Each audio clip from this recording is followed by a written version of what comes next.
The empty house. It was dusk when Marshall realized that he'd lost his way on the moor. He'd reckoned on reaching the little village where he'd intended spending the night by supper time, and as far as he could see there was not a single twinkling light to announce the presence of a friendly cottage.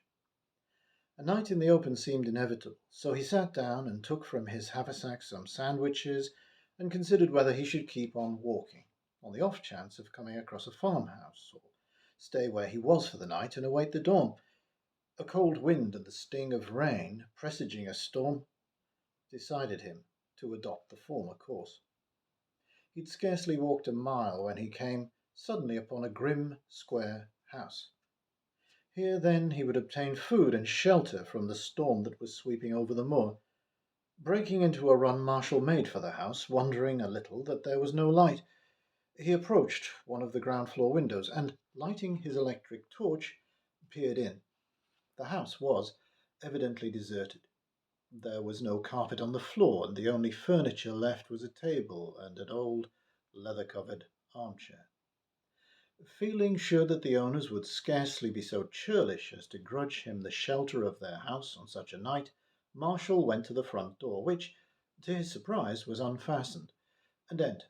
The atmosphere was close and unpleasant, and Marshall almost wished that he had not come in.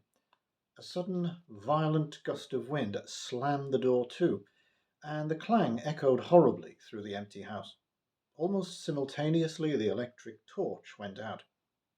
Upset by something sinister in his surroundings, Marshall conquered with an effort an almost uncontrollable impulse to rush out of the building, drew a box of matches from his pocket, and lit a candle end, which he kept as a precaution against similar misadventures. Entering the room he'd inspected from the outside, he sat down in the armchair, took his wet boots off, lit a pipe, and prepared to settle down for the night.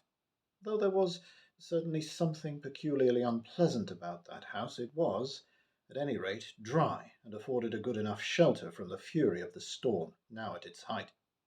Sitting there, Marshall wondered if there could be any truth in the belief held by some that houses had personalities of their own, acquired from those who'd dwelt in them. There was something about this one which frightened him. It seemed hostile, as though his presence in it was resented.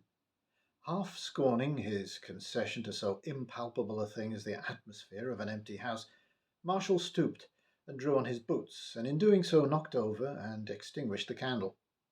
Feeling in his pockets, he discovered, with an unpleasant constriction of the throat, that he had no more matches. At the same moment a horrible, fetid odour assailed his nostrils. Faint with horror and disgust, Marshall realized that something was clinging to him, something impalpable that he could neither see nor touch nor hear. When it moved, it diffused a stench that rose in sickening waves, and its touch was clammy and soft.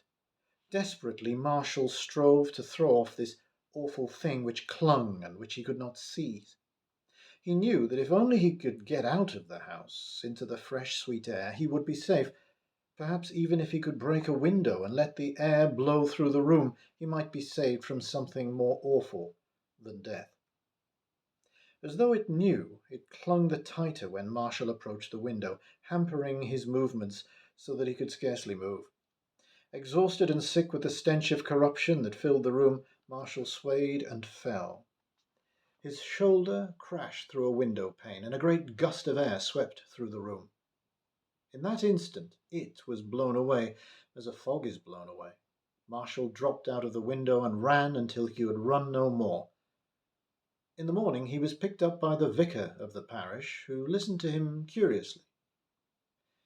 "You spent the night in the house? You are lucky to be alive. It was inhabited for many years by a woman who disappeared mysteriously. A very evil woman."